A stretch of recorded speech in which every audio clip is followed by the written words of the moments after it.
Hello everyone and welcome back to another episode of Monster vs. Monster here on the D&D CR Exposed YouTube channel. Hey, what do you know, I actually got it this time. It's been, a minute or so since we've had our last Monster vs. Monster, because, you know, during January I got sick, and then I was back for another episode, and then I got sick again. It sucks going from having a bronchitis, then a sinus or cold infection. Luckily, it was all like right in the sinus area, made my eyes itch, and got over it pretty quick. Going to the acupuncturist actually helped with that too. That was some instant relief. So I'm really, really grateful for all the help I've been getting, and we're back at it today. So, what's going on? Well, it's Monsters vs. Monsters from 5th edition. And what do we have today? Well, this, I believe, was a user-submitted one. Someone may have submitted on the forums and requested Eladrin.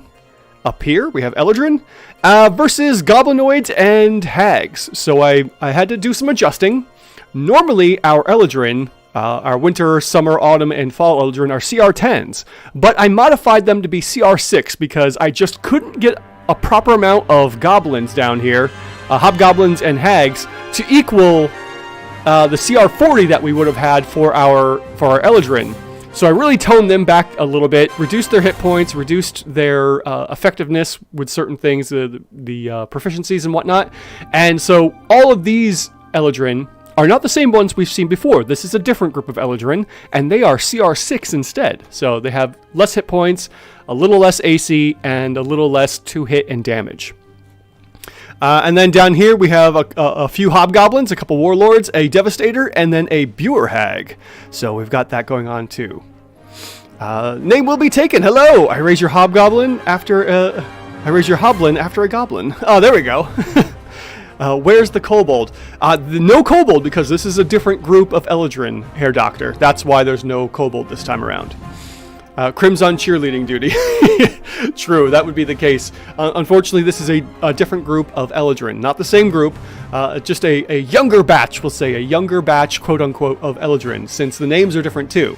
And up top we have, let's see here. Let's zoom in a little bit and meet our combatants for today. We have Elizin, I think that's Spring Eladrin.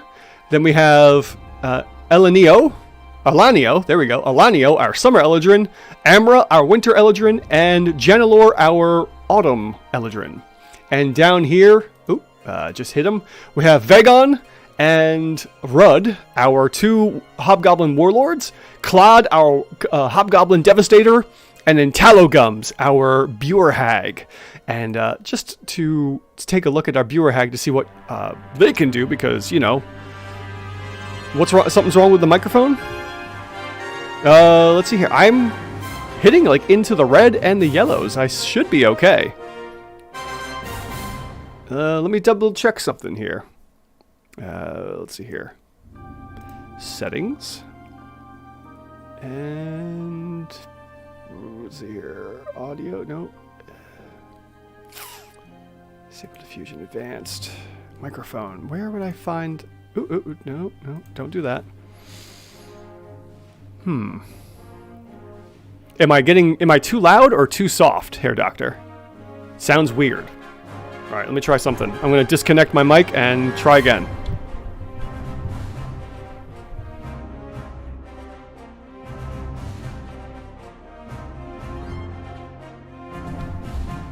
Alright, how am I coming through now, Herr Doctor? Am I sounding better? I'm going to give it a minute while I wait for Herr Doctor's response, because I have a slight delay. Okay, now I'm loud. Alright, let me try taking this down 1 or 2. How's that sound? Am I about the same or too loud as well?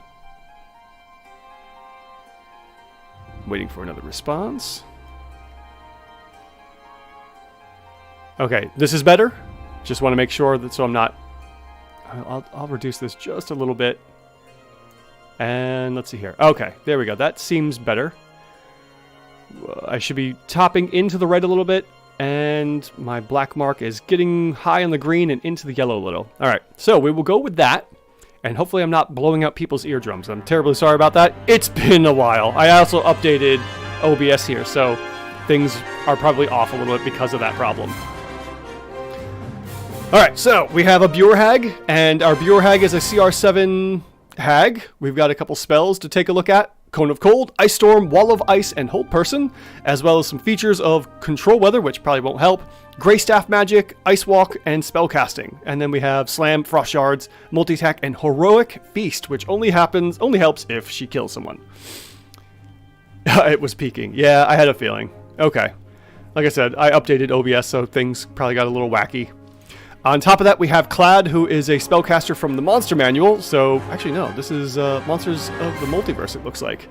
So this one should be an updated one. We got Fireball, Fly, Control Fog, Gust of Wind, Lightning Bolt, Mage Hand, and Prestidigitation, as well as Quarterstaff, Devastating Bolt, Multi-Attack, and a few other items here.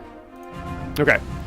With all of that taken care of, let's go ahead and roll some initiative and get into the battle. Also, this map is by Chain Peku. I think I finally learned how to pronounce that person's name properly. It's CZE, but I heard someone else pronounce their name from the one, I can't think of the name of the Alchemist TT or VTT. I don't know. But yeah, apparently they pronounced it Che, kind of like the Czech Republic. So I'm going with that as well. So Chain Peku. This is a magical forest, and in the middle we have ourselves a leprechaun gold.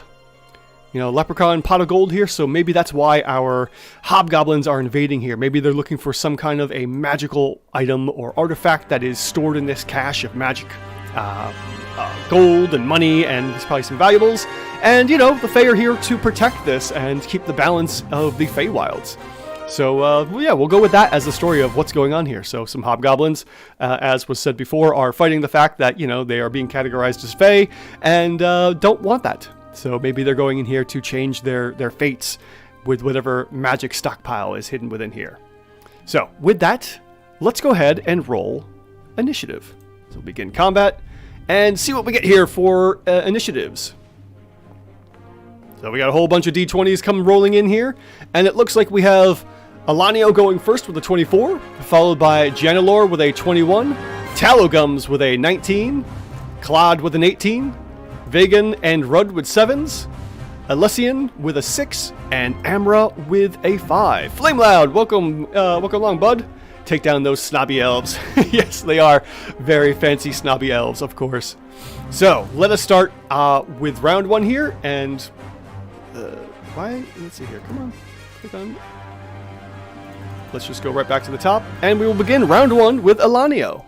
So, Alanio here is going to go ahead and draw their longbow, since they have a longsword longbow and a couple of little things they can do with it. I guess no spell book. These are the ones that don't have spells, and you know, we'll go ahead and make a couple attacks. We have the multi-attack option for 2 longbow or longsword attacks, and obviously they know that they're coming. We're gonna avoid that whole like, oh hey, who knows what's gonna happen here? Of course we know. So our elves can move 10 spaces, so we'll go ahead and move. Let's see here. Go to there. That should be far enough for the longbow. So let's take a look here. Wow, 75 feet easily can make that. So we'll go ahead and target Vagon here, and go in for 2 longbow attacks. Yes, they are just taking their turns. You are right on time. Yes, Vagon and Rudd are twins. They're twins. All right, longbow attack number 1 from our Summer Eladrin. They are not close enough for the, with a parry, with a 26? No, we're not going to parry that because that's not going to work. Whole bunch of damage is coming in, and we've got, I think it looks like, separated dice for all the different damage types we have going on here. And a 26 to hit Vagon with 28 piercing and fire damage from our Summer Eladrin. And they're going to knock another arrow and go for a second attack. So if you pay attention, you can see a little bit of an arrow animation. Again, a 26 will be pretty much impossible to parry. And there goes the arrow, hitting Vagon for another huge amount of damage here. For, looks like basically a second completely identical hit of 26 to hit and 28 points of damage. So that is Alanio's turn, and we move on to Janilor. So let's take a look at what Janilor can do. So, as always, all of our Eladrin here can use longswords and longbows. They also have Fey Step, Foster Peace, Enchanting Presence, and some spellcasting. And in the spellcasting we have Revivify, Cure Wounds, Luster Restoration, and Hold Person. So, let's see here. They can move up to 30 feet. So we'll go ahead and move them, 30 feet to there. And then since Vagon is already being attacked, let's see here. How close is the next one? This next one is 85 feet. So what are we going to do with 85 feet? Want to use a spell, maybe some spell casting? Do a little Hold Person maybe? Yeah, let's try Hold Person. Why not?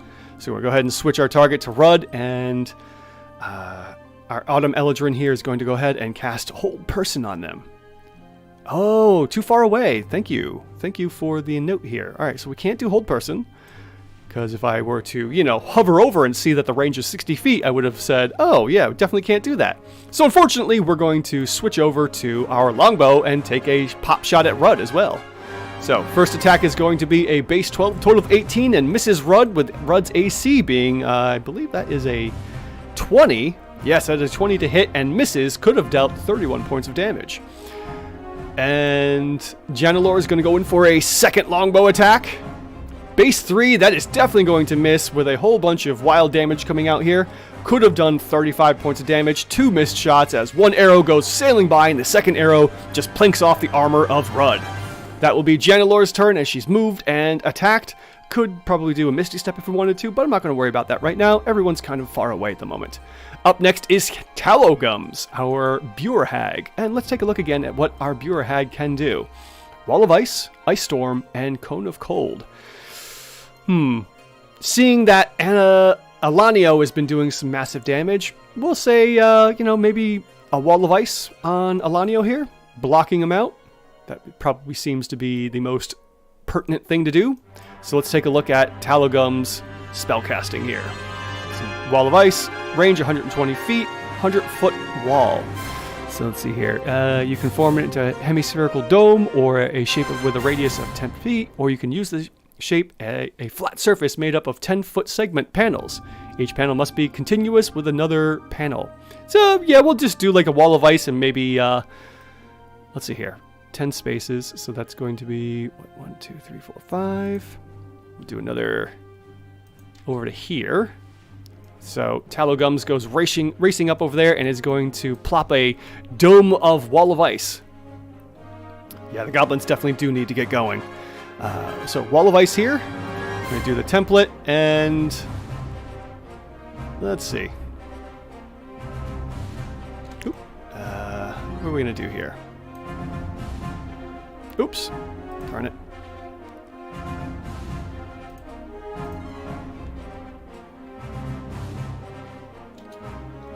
Let's see here. Ah, I did it again. Darn it. I keep trying to move the screen. Yeah, I know. Consume abilities. Here we go. Let's try this again. We're going to do something like this to block off Alanio. We're going to leave that there.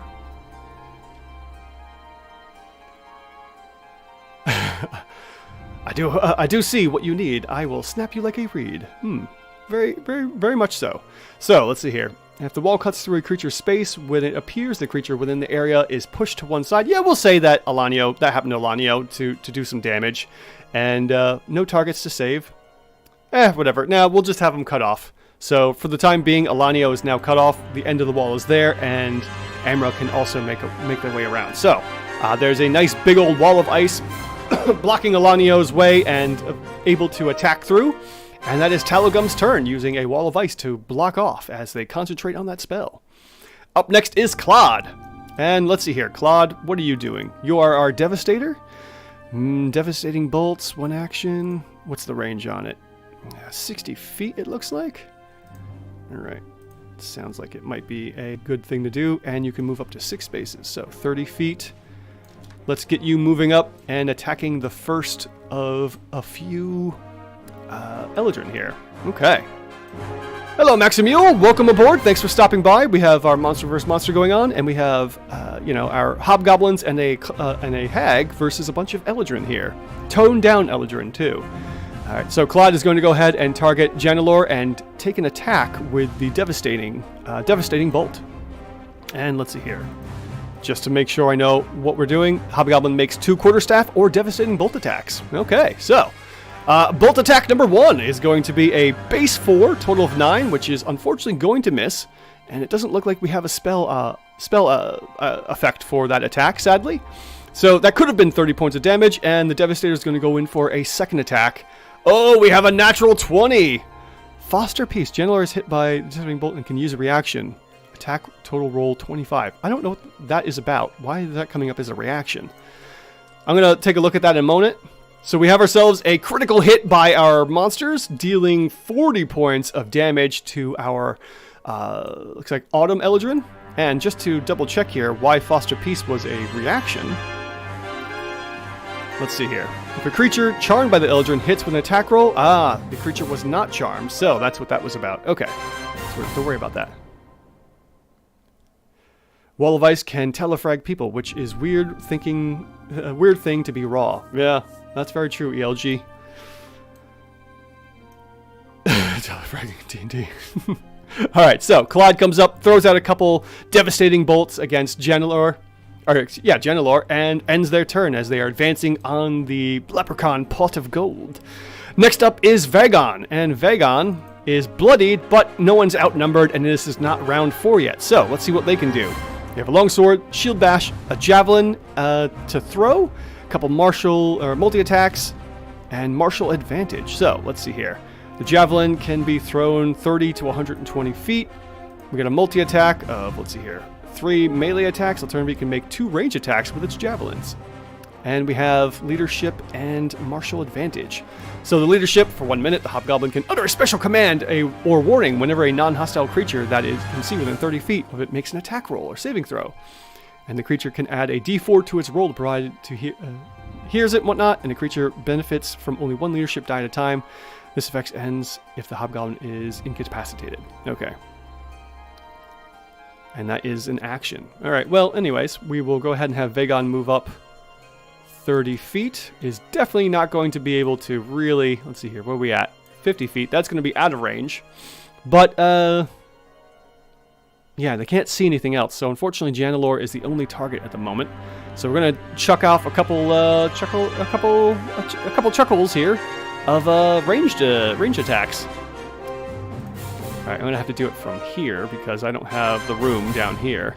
So, Javelin attack number 1, which should be at disadvantage. Yes. Base 3, looks like it's a 12, misses, could have dealt 4 points of damage, and throws another Javelin, which, sadly, the animation isn't doing it. Foster Peace can't help. Okay, so that's going to be a dirty 20 for 6 points of damage, and hits, dealing Janelor 6 points of Javelin damage there. Oh, that's a good point. Let's see here. Oh, right. You're right. Well, they were already at disadvantage to begin with, so let's go ahead and add prone onto Janelor just for the heck of it. So we'll go ahead and get our prone effect. Janelor is now officially prone, even though she technically has disadvantage already for the range as it is. And that will be the end of Vagon's turn. Rudd will be next, and Rudd is just going to go ahead and make a move action here for the first turn. And then their second turn action is going to go ahead and dash up, since we have a prone Eladrin trying to close the gap, and that will be Rudd's turn. Probably not a good idea, considering there's a whole bunch of Eladrin still to go, as we take our turn now to Elazin, who gets to go next. And Elazin, peeking through this area, can see Rudd, and is going to come on over to here. And let's see here, 25 feet, and we'll go the last 5 feet right there for their movement. And then what can we do? Spellbook. We have Major Image Suggestion and Tasha's Hideous Laughter. Might as well. Sure, let's do that. We're going to go ahead and target Rudd, who is going to be the effect of Tasha's Hideous Laughter if we have the room for it. So the range is 30 feet. Let's see, do we have the feet? No, we don't. So we're going to have him adjust briefly to here, because he could have swung around instead. So he'll get a little closer just to do that and maybe help Janelor if need be. And we'll go ahead and do Tasha's Hideous Laughter on Rudd. So let's zoom in a little bit. And we had a little sparkly effects. But let's see, what do we got going on here? Tasha's Hideous Laughter has a DC of 15 Wisdom save, and Rudd, unfortunately for the Eladrin, succeeds with a 22 and is not laughing his butts off. Bad pun time? Yes, please, Herr Doctor. As many as you'd like. Name will be taken. A weasel walks into a bar. Ouch. Yes. Yes. I can't help but picture Claude pitching devastating bolts like a baseball. That's actually a pretty good visual. I think that would be pretty funny. Okay, so Eladrin tries to use the Tasha's hideous laughter and unfortunately fails. Not being able to do anything with that. Is that once per day? Or is that like all the time? Looks like they can just do that all the time. Alright. So, that's their turn. They've moved their 30 feet. They've made an action. And did they have a bonus action? They could face step. Unoccupied space. Nah, the time isn't ready to face step just yet. So we'll wait there. And up next is Amra. Last one to go. Amra is going to move... Ooh, whoa, slow down. Let's try this again. 20 feet to here, avoiding the wall of ice. And goes 30 feet to there. And then can't really see anything, so we'll have her bonus action to a spot that she can see. So we'll go ahead and use that feature of Face Step. Eladrin teleports along with 8 of its equipment, wearing or carrying up to 30 feet to an unoccupied space. So we'll go ahead and use that.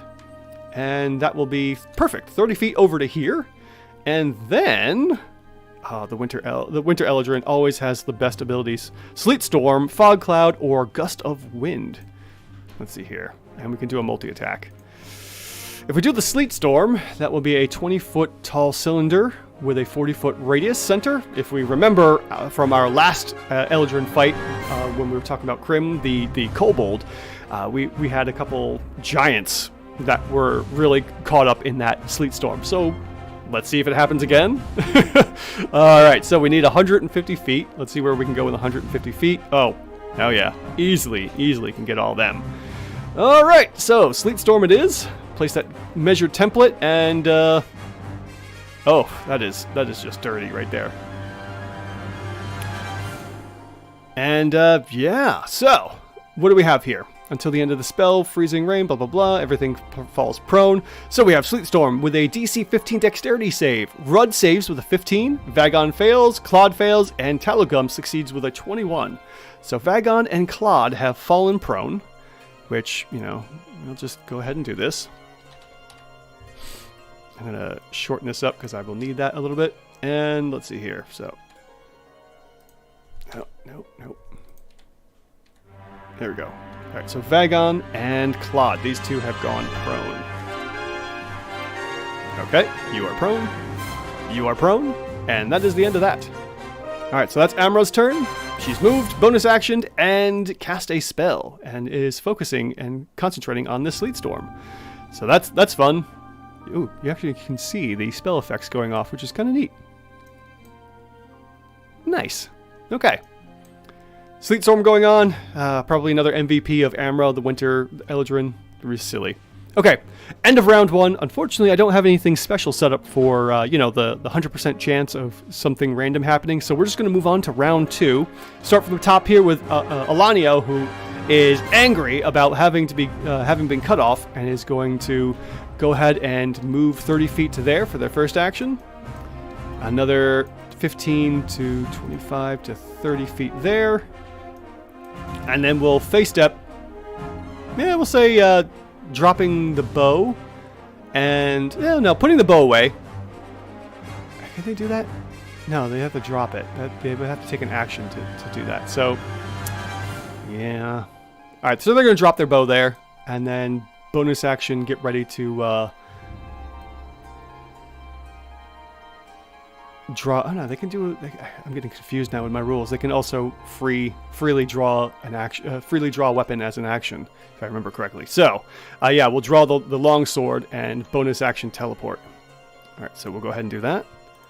Face step, and they will pop right into here, protecting some of their party members.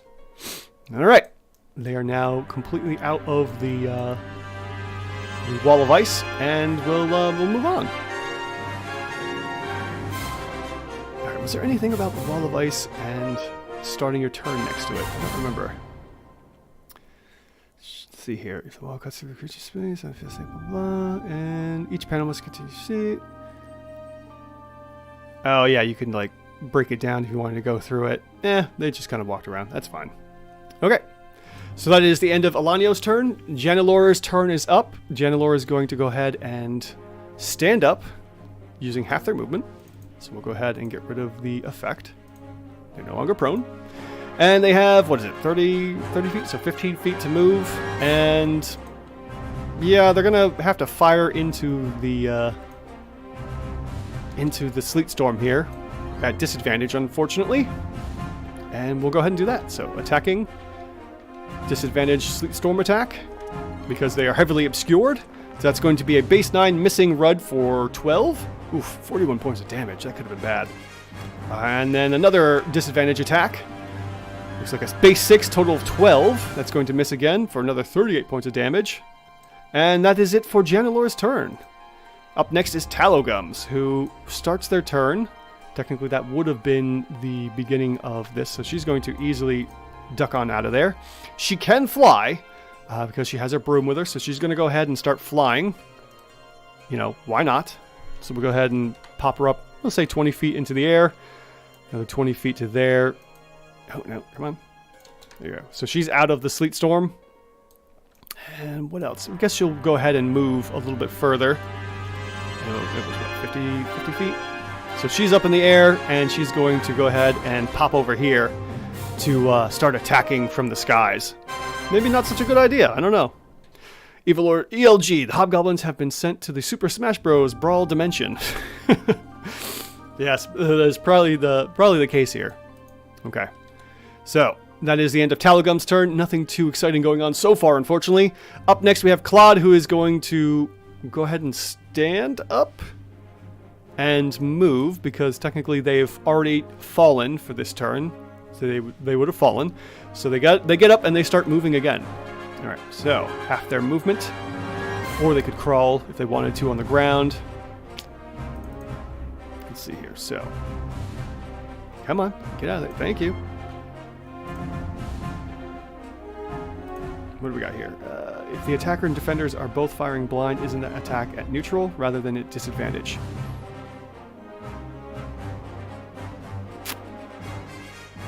Well, no, because it's heavily obscured, ELG, and they can't see the target that well.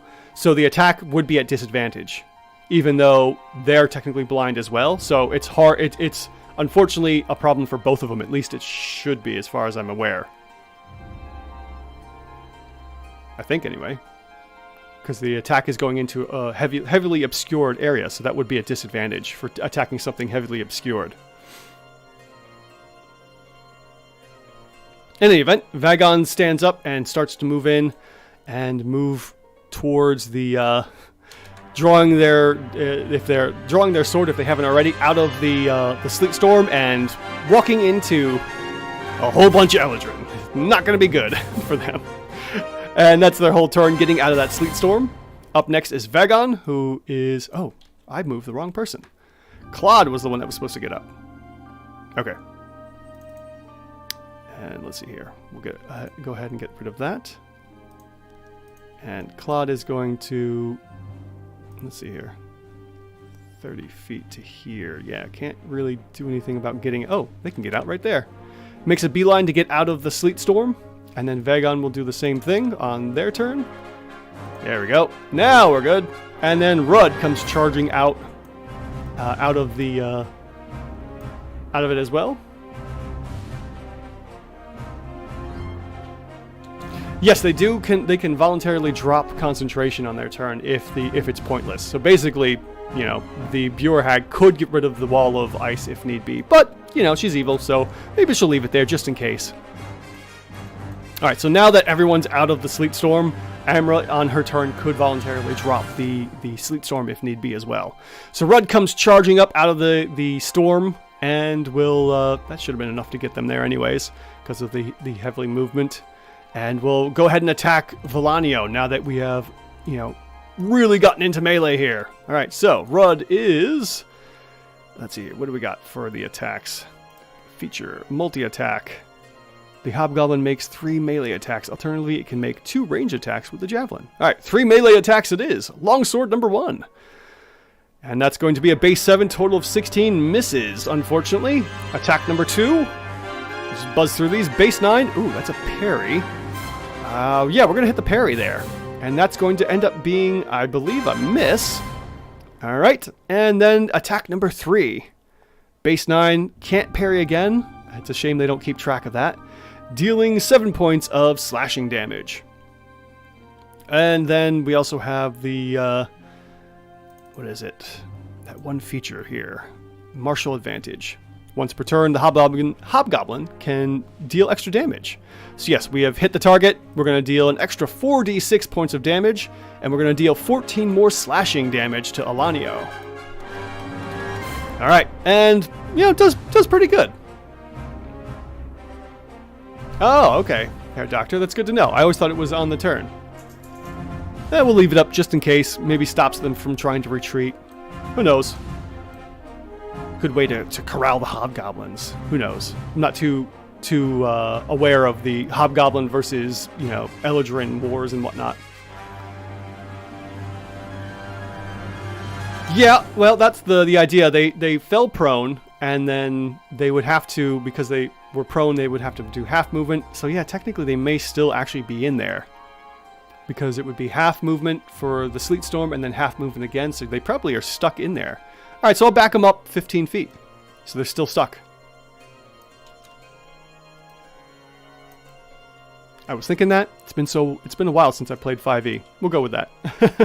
Now, you're pretty spot on with that, ELG. I completely forgot about the Sleet Storm movement. It did cross my mind, but I'm like, well, they've already been reduced in half. Do I reduce it again? We'll say yes. Alright. So then, Rudd got out of it. We'll say there was enough for Rudd to move on out. Probably had just enough to move half the distance and then still be able to finish the gap. Who knows? And we'll move on to Elysian here, who is our spring elf. And it looks like we have our joyful presence, which we'll have to start taking into account. And now that the hobgoblins are within the range of their AoEs, Emra earning that MVP status. Pretty much. And what do we got for spells? Tasha's Hideous Laughter, which apparently we can just do at will, it looks like. And Suggestion or Major Image. We're going to actually... what can we do here? I was thinking maybe we could do like a disarm Rudd here, because he's got... shield and a sword, so we could say like, okay, like have him do a suggestion to drop arms or just drop the weapons. That'd be kind of fun, although they could just, it's kind of silly. In 5e you can just pick it up, so that's kind of pointless. We'll just have him back up a little bit and go in for an attack. May as well. Alright, so we'll have him go over here, so it's not really blocking line of sight too much. I'll give him like partial cover. Half cover, there we go. Okay, give him half cover for the attack and go in for 2 longbow attacks, as I don't believe he's drawn a weapon yet. So we'll do 1 weapon attack there. Go in for the attack of a base 12, total of 18 to hit, which is a miss, and then another longbow attack.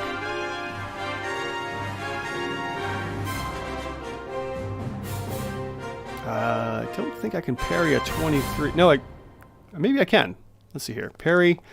And it looks like the attack missed as the parry was effective. I gotta remember to... oh yeah, with the half cover. Yeah, it definitely would work with the parry. Name will be taken. Just wondering, but are you going to try doing MVM with Pathfinder in the future? I was considering doing it because, of all the stuff that was going on with the controversy here. So I'm considering it. It might be worth a shot, considering everything is pretty even at levels. It could be a little strange, but it could be interesting enough to try out. I just need to buy the tokens, so that way everything has official artwork from Paizo. So it is in the works. Name will be taken. All right, that is Ellison's turn. We'll move on to Amra, who is still concentrating on the spell, and we'll... what is she gonna do? She's concentrating, so she can't really cast anything else necessarily, except for maybe a gust of wind if need be. And she'll switch over to her her longbow as well. Stand over here and take a pop shot at Rudd, who loses the half cover. So we'll go ahead and just drop that for now. Wish there was an easier way to do that. That's one nice thing about Pathfinder. All the effects are up there, and I can just right-click them off super quick and easy. Anyways, going in for a second attack here. Or not a second, but the first of 2 attacks. And the longbow being drawn and shot. Base of 7, total 13 misses. And then a second shot. Oh, another base 7. Misses again with a 13 to hit, looks like. And that will be it for our 2 attacks from Amra. That is the end of round 2, and we start the top of round 3 here with Elanio again, who has the longsword drawn and will just go in and start attacking Rudd with 3 longsword attacks. It's going to be pretty bad. They had dropped their longsword, dropped the longbow, drew the longsword in the attacks, and we'll go ahead and make that multi-attack of 2 longsword or 2 longbow attacks. So, longsword attack number 1. That's going to be a natural 8, and that's going to be a total 15 missing. Going in for the second attack. Man, that high AC is doing work. And we have a total of 23 here. Let's see. I can't parry because we've already used it. So that will be a total of 23 to hit and 21 points of damage, dealing close to a quarter point of damage here against our hobgoblin. Brutal. Okay. And let's see here. I want to take a look at that leadership feature again. Oh, non-hostile creature. So probably someone else. Yeah, but it needs an action, so it's kind of pointless. I'm not going to worry about it anymore. Okay. So that's the 2 attacks against Rudd, and Elanio's turn ends as they stay put. Up next is Janelor. Okay. So, I need to do something real quick here. Can I put auras on the tokens for their... I'm curious here. I want to test this out real fast.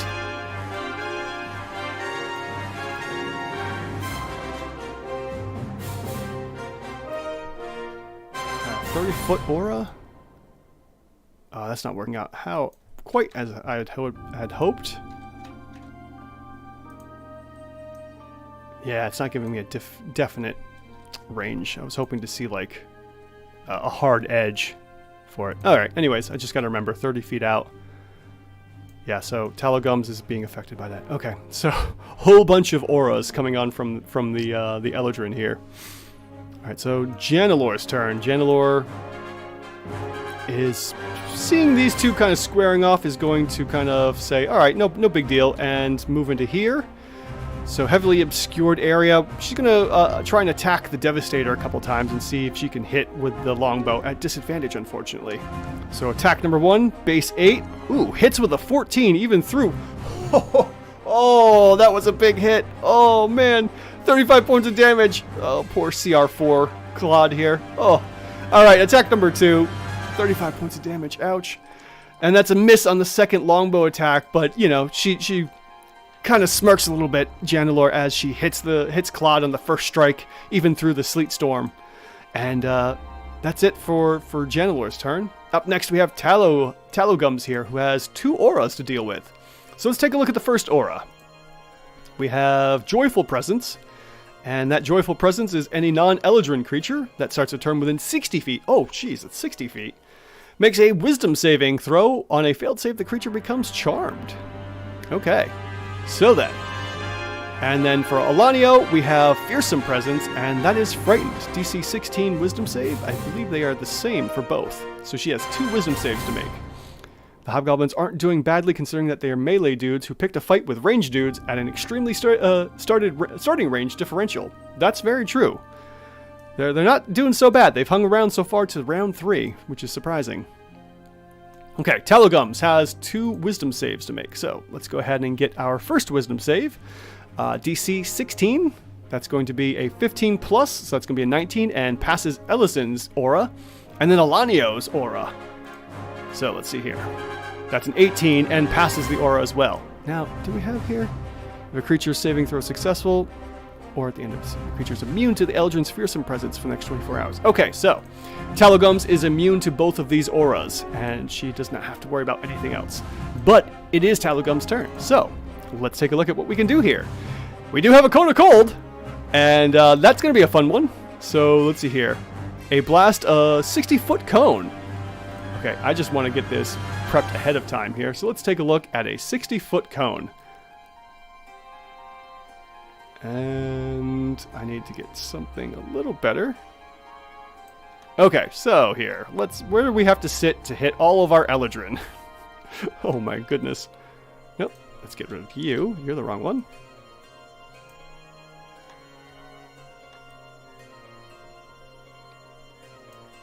Oh no. Come on.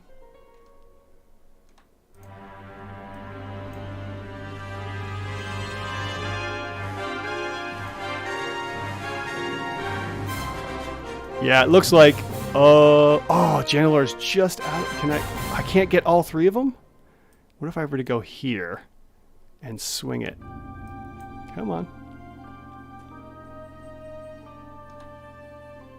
Alright, I'm having some issues drawing here.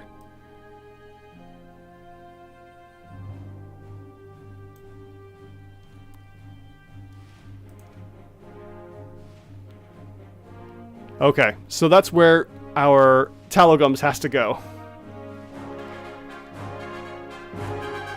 Technically, we could put it like right here, because it would start next to.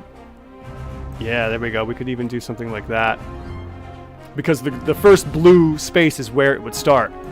Oh man, that's brutal. Okay, so she can hit all four of them. Oof. Okay, we're gonna do this. So Talugums is gonna come in. Oh, let's get rid of that. Okay, so we've prepped that up. Talugums is going to fly in and drop down over to here. And she's going to come down to 5 feet while she's flying. Alright. Then she's going to go ahead and use her Cone of Cold.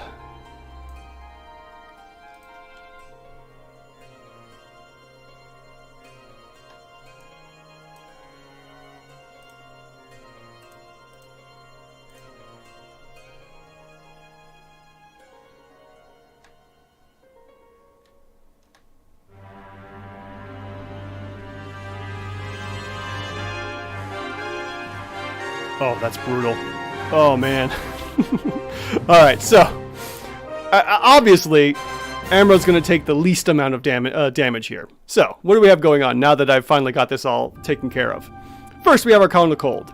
And we have a DC 14 Constitution save. So, not that bad. Not that bad here. At least Roll20 has an easy AoE implementation. This one's not terrible. I was just taking a little bit of time to draw everything out. Yeah, exactly. Talugum just wants everyone to chill out. Oh, there we go. Thank you so much, Hair Doctor. So, Constitution save of DC 14. They all have advantage. Amra, Janelor. Oh, okay, so everyone succeeds. So they all take partial damage. They all take half damage at least. And then Amra, being basically like resistant to cold as well, takes even less damage. So, not nearly as good as this could have been. We have ourselves an 8, 17, 17, and 17 for damage. Quite disappointed. Talugums is quite disappointed, but we do have ourselves a concentration check on the Sleet Storm, and Amra loses concentration with a fail of an 8, unfortunately. So everyone passes their save check here for the Cone of Cold, but we lose the Sleet Storm, which is good for our other hobgoblins down here. Alright, now that that's all taken care of, go ahead and get rid of that, and action and move, and that is it for Talugums, who has used their little ability there. Up next is Claude, who is finally out of the Sleet Storm, looks around, and we are on round 3 here, and is not looking so hot. But they have some fun here. We do have a fireball that we can use with our Devastator. So, let's go ahead and see what we can do with our fireball. Range is 150 feet, so let's go ahead and use that. And we're going to go ahead and try and hit as many of them as possible. Yeah, let's do that. We're going to go ahead and hit those 3 since they're the closest. Just missing Rudd, as we can see here. And we're going to have ourselves a DC 13 dexterity check. Ooh, that was a nice graphic. Everyone has advantage, and we have everyone passing. So we have more AoE damage, only 10 points to our non-fire Eladrin, and 5 points to Alanio. So still, again, nothing really going as well as they had hoped. And that is a fireball down. We could try a lightning bolt next time, but all these Eladrin are basically magic resistant, so nothing is really working out in the favor for our hobgoblins here. As the fireball crackles and fizzles out, Claude is going to back up a little bit because he is not liking what he's seeing here, as he's making a tactical retreat, it seems. Faye, try not to turn the battlefield into a frozen hellscape challenge. Difficulty impossible. Oh, that's pretty good, ELG. I like that. And yes, the Frozen reference from Hair Doctor there with the Let It Go. All right, so that is the end of Claude's turn, who has used a fireball in his turn. We have Vagon next, who is going to rush. Let's see here. What we got? He was chucking javelins. He's going to draw his longsword and rush Janalor. And going for 3 swings, I should say. Excuse me. So we have... Oh, that's the wrong... There we go. Yes, there we go. Now let's try this again. Attack number 1, base 13 to hit. Foster Peace, that's not going to work. Actually, before we do that, Vagon needs to make a wisdom save against Janalor's presence because he was close enough for that. And let's just take a look at this real quick before we do anything else. Enchanting Presence. Wisdom, DC Wisdom 16 or be charmed. So we'll do that real quick as I kind of got ahead of myself here. And we'll do the Wisdom save. 17 and is immune to Janalor's presence. Technically, we would also say from the other two here, but I don't want to get into it. It's too close. They're too far away. I don't care. So that is that's a save there against Janalor's enchanting presence. So he's going to go in for 2 more attacks after dealing 5 points of slashing damage. Attack number 2, base 11. And that's going to be another hit for a total of 20, dealing 5 slashing damage, and then 1 more swing plus the ability to add a little bit more.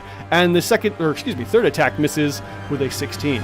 But we do have, not that, I'm looking for this down here. The, where is it? The martial advantage. So we'll go ahead and roll that and add in a little bit more damage. 13 more slashing damage for martial advantage.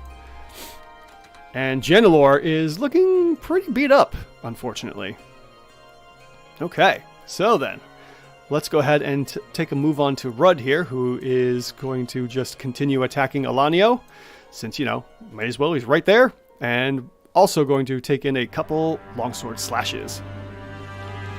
It turns out the power of emotional blackmail is nothing compared to the power of blasting them with ice magic and longbows. Alright, attack number 1, base 13. And that looks like it might be a hit. Let's go in for the parry. And what is the AC? 17 plus, is it 3 for the parry? What's their parry? Yeah, 3. So that wouldn't have worked because that would have been a 20. So he still has the parry. 6 points of slashing damage. And we go in for longsword attack number 2. We got ourselves a base 7. That's going to be a miss. And then longsword attack number 3 with another 7. So that's a miss as well. But we do have that martial advantage. So we can do a little bit of extra damage. 4d6. Dealing 15 more points of slashing damage on top of that. So that is Alanio. Although, real quick, we might have to revert some of that damage as Rudd has to make 4 saving throws. Good lord. Alright, so first we'll go with Elysian. And we have DC 16s all around. Alright, so saves against that. Then Alanio. Fails. Okay, so he's frightened of Alanio. Amra. Passes, and then we'll also say Jelania and fails Jelania. So, charmed by Janalor, and afraid of Alanio. So we'll have to do one more d20 real quick here, just to see if that first attack would have missed. With a 10 plus, what's their 2 hit bonus? I don't remember. Plus 9. Okay. So that would have been a 19. Yeah, that would have hit still. All right, so the first attack still holds, even though Rudd is frightened and charmed. So let's go ahead and see if we can get ourselves a quick note here. Frightened. Do we have a charm? Yes, we do. And Charmed. Okay. So that is Rudd's turn. All right. Jelani as Jelanar's twin. All right. And then lastly, we have Elysian here, who is next to Talogums. And, can't do Hold Person, because that's a Fey. So that's a thing. And then, yeah, I guess he'll drop the longbow and go in for a couple longsword strikes against Talogums, since she's right here. All right, Elysian is going in for the longsword attacks. And let's see here, base 13, total of 18. That's going to hit for 24 points of damage. And Talogum succeeds on their concentration check to hold up that wall of ice. Goes in for another longsword attack. Oh, natural 20 for the Eladrin this time. Oh, goodness! Oh, my! 68 points of damage! Oh! And in 2 sweeps, Elysian takes out Talogums, our Buer Hag, in 6 seconds! That is obscene, folks! Good lord, I didn't see that one coming at all! Oh, man, the tides have just turned in favor of the Eladrin here at the bottom of round 3. Obscene! He could have parried the first attack. Possibly. He did have the parrying effect. He had 20. Yeah, okay. I don't remember how much. I'll give him a little bit of hit points back. Thank you, Wayne Anonymous. We'll say, let's just go with plus 20 hit points. That sounds about right. Okay. So, we have ourselves a dead Buer Hag, who unfortunately messed with the wrong Eladrin. And he just, he's like, haha! And does a couple of those flourishes, and is ready to, sheath the longsword. Obscene. Oh my goodness, that is obscene. Okay, well then, moving on, we're going to go to Ambra next, who is going to continue using the longbow.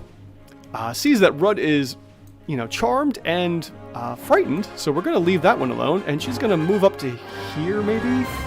And take a couple shots at Claude, who is all the way out here, 55 feet away, but that's nothing for a longbow. Let's see what happens. Yes, you are correct. Name will be taken. 23 to hit for the first one, but it was a disadvantage because of the fear. So it would have been a total of 20 or 19, plus 3 wouldn't have made it. Hey, Doctor, thank you so much. Have a good night, buddy. I know it's late for you. Thank you so much for stopping by. We'll see you next time, my man. Thank you. All right, Ambra is going to see about catching Claude as they're making their tactical retreat with a longbow strike.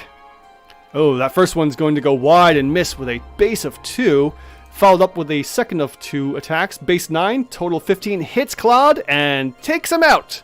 And just, kills him, I guess? I don't know. He falls, though, as Amra walks up and goes, I pity you, and sheds a slight tear as the second arrow goes out and strikes Claude, unfortunately.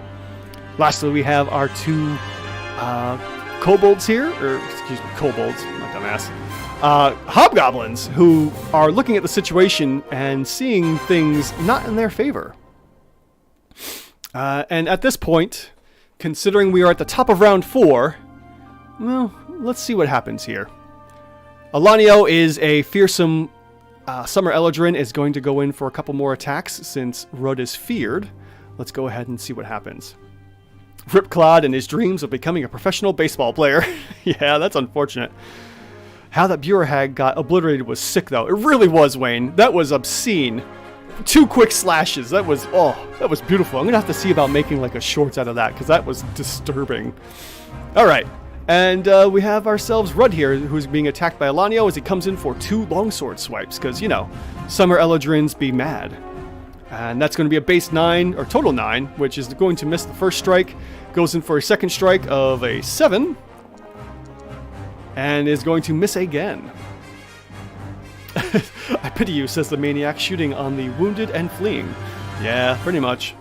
Alright, so 2 misses from Alanio here, as we move on to Janalor, who is, let's see here, got a longbow, drops the longbow, goes for the longsword. What do we got for spells, though? Ooh, we have some cure wounds. And we have the face step. So, she's going to face step. Or at least she's going to attempt to, because I don't think I've Oh, she's charged. Okay, so I keep forgetting to roll for the for these, but she's gonna go ahead and make a face step and get out of there because you know, she's not doing so hot. So before she drops her longbow, she's actually going to face step. She's gonna get out of there and move 30 feet up to there, and then she's gonna go ahead and cure herself. Okay, so that will be her turn, hitting the old cure wounds on herself for 4+, healing an okay amount of 8 hit points, and that will be Janelor's turn. Oh, and then they have to move too, so she's actually going to back up another 20 feet, keeping a good amount of distance there. And then we move up to Vagon and Rudd. Now, considering that we have Vagon wounded and Rudd is charmed and frightened, and they are outnumbered, and this is round 4, I think they're going to go for the retreat. They're going to disengage and try to go back to their base or something. Wayne and Unless, yes, this is Foundry. Haven't gotten into VTTs yet. This is Foundry. I highly recommend it. It's a one-time purchase. You can mod the heck out of it. There's no services, and you get so many good benefits from it. Completely and highly recommend getting Foundry. It is worth the money. I promise you. Vagon is going to just disengage. Well, that doesn't have to disengage, but he's getting out of dodge.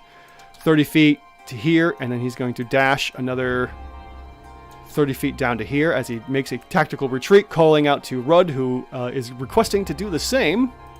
He's going to attempt to just rush, seeing that he's the only one-on-one here, so Elanio is going to get an attack of opportunity. With a reaction, now we're just going to go ahead and do that. Base 7, and it looks like he misses Rudd, as Rudd just gives him the old 1-2 salute and dashes away as well. So that's going to be the move action and the regular action to dash away, as they have unfortunately been unable to secure the magical gear and equipment here of this leprechaun nest. So let's see here. Missed opportunity to use Fey Step to teleport directly above the hobgoblins and deliver a flying elbow drop. Oh yeah, that's unfortunate. I should have done something like that. And with that, Ellison and Amra are going to tend to Janelor's wounds, and we will call this a win for the Fancy Elves. The Eladrin successfully defended their leprechaun's cache here, stopping the hobgoblins from collecting whatever bounty was found in the center here.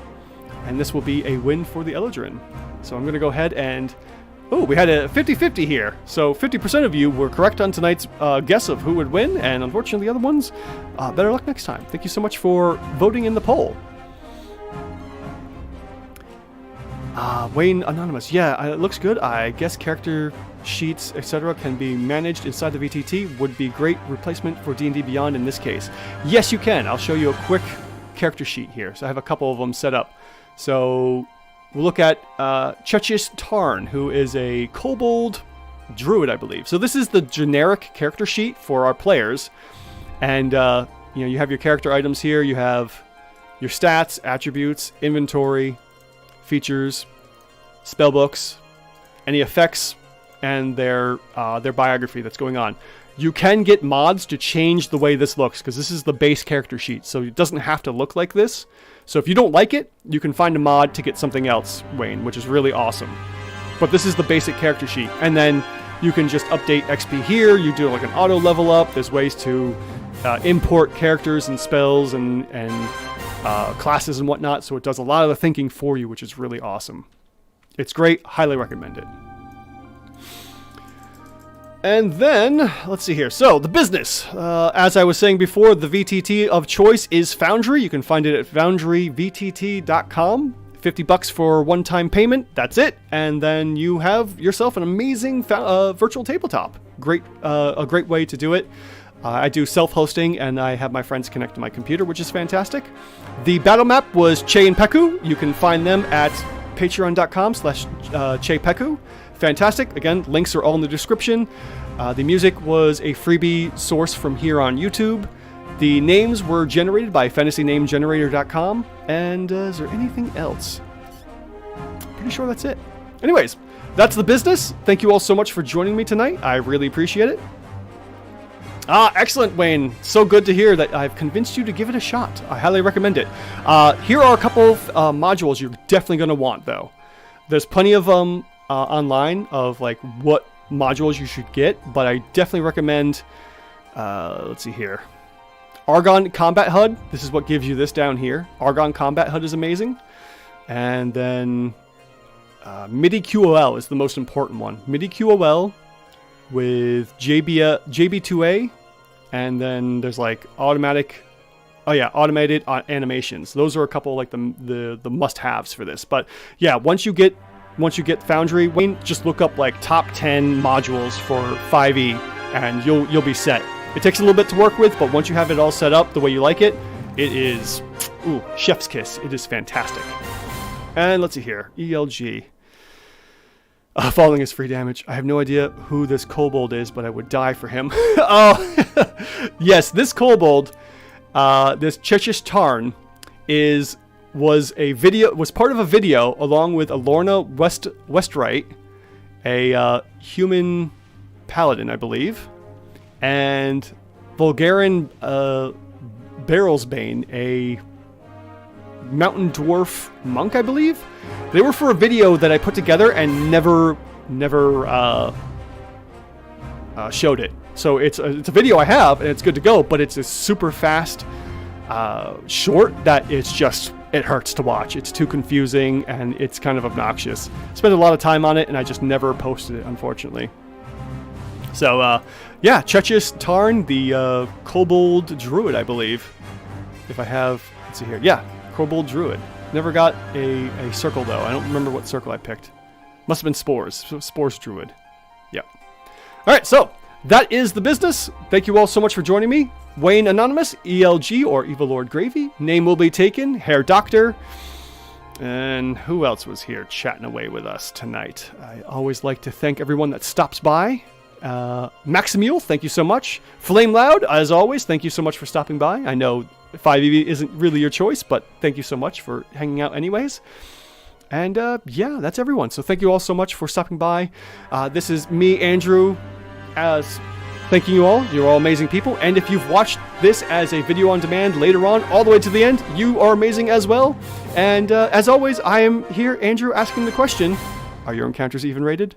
Have a good night, folks, and I will see you next Monday with another MonsterVerse Monster. Good night.